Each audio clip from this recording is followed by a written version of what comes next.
Thank you for joining Wars of the Roses as we continue with part 25, Rite of the Origin of Freemasonry and Knights Templar by John Bennett. Rite. The Latin word ritus, whence we get the English rite, signifies an approved usage or custom, or an external observation. As a Masonic term, it signifies a method of conferring Masonic light by a collection and distribution of degrees. It is, in other words, the method and order observed in the government of a Masonic system. The original system of speculative Masonry consisted of the 3 symbolic degrees. They were at one time the only degrees known to or practiced by the craft, and therefore ancient craft Masonry.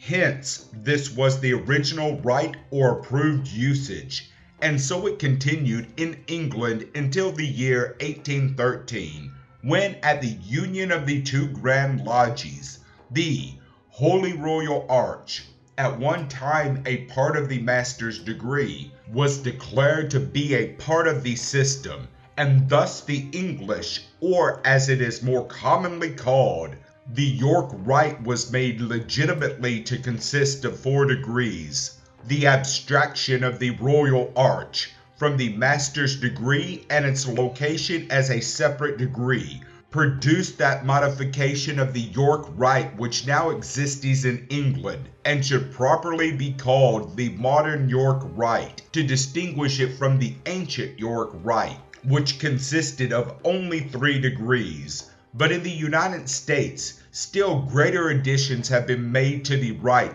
through the labors of Webb and other lecturers, and the influence insensibly exerted on the order by the introduction of the Scottish Rite into this country. On the continent of Europe, the organization of new systems began at an early period, and by the invention of what are known as the higher degrees, many rites were established. All of these agreed in one important essential.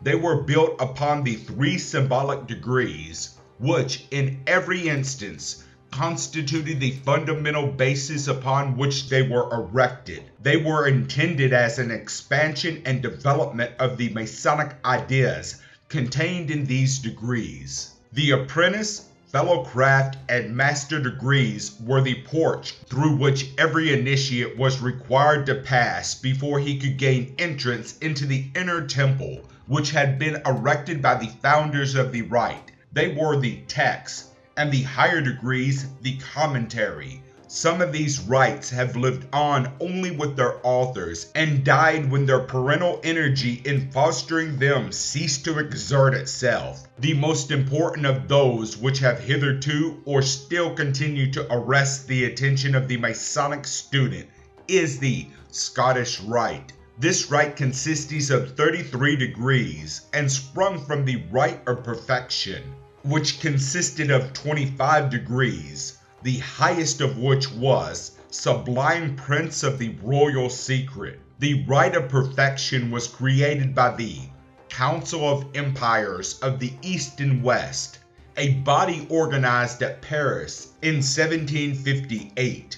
The Scottish Rite, although one of the youngest of the Masonic rites, is at this day the most popular and the most extensively diffused. Supreme councils of governing bodies of the rite are to be found in almost every civilized country of the world, and in many of them it is the only Masonic obedience. It would be impossible to name all the rites of Masonic origin. Suffice it to say that all were founded subsequent to the revival of Masonry in 1717. The American modification of the Masonic system, or York Rite, which may with propriety be called the American Rite, is divided into 3 sections, each section being under an appropriate jurisdiction, and are as follows. 1.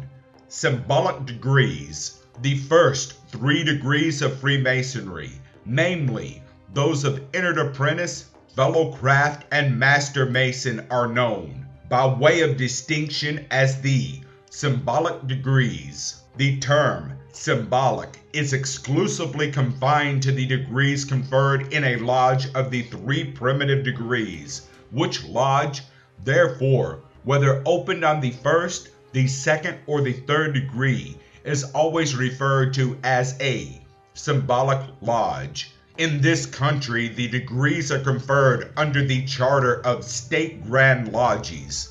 Symbolism is the prevailing characteristic of these primitive degrees, and it is because all the science and philosophy and religion of ancient craft masonry is thus concealed from the profane but unfolded to the initiates in symbols, that the first 3 degrees, which comprise it, are said to be symbolic.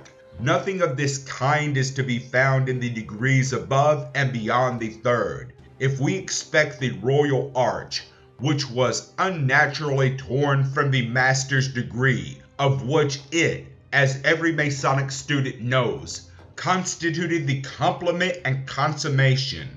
2. Capitular degrees. The degrees conferred under the chapter of an American Royal Arch chapter, which are Mark Master, Past Master, Most Excellent Master, and Royal Arch Master. The capitular degrees are almost altogether founded on and composed of a series of events in Masonic history. And as the information intended to be communicated in these degrees is of an historical character, there can of course be but little room for symbols or for symbolic instruction.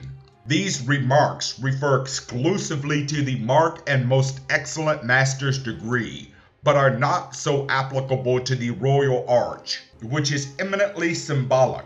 The legends of the Second Temple and the Lost Word, the peculiar legends of that degree, are among the most prominent symbols of the Masonic system. 3. Cryptic degrees. The degrees conferred under the charter of an American Council of Royal and Select Masters, which are the Royal Master and Select Master. Some modern ritualists have added to the list the degree of Super Excellent Master, but this, although often conferred in a cryptic council, is not really a cryptic degree, since its legend has no connection with the crypt or secret vault. Thank you for watching, and please don't forget to share, like, subscribe, and comment. And if you can, please consider donating towards the Rosies. Links to PayPal and Patreon are in the description. Thank you so very much.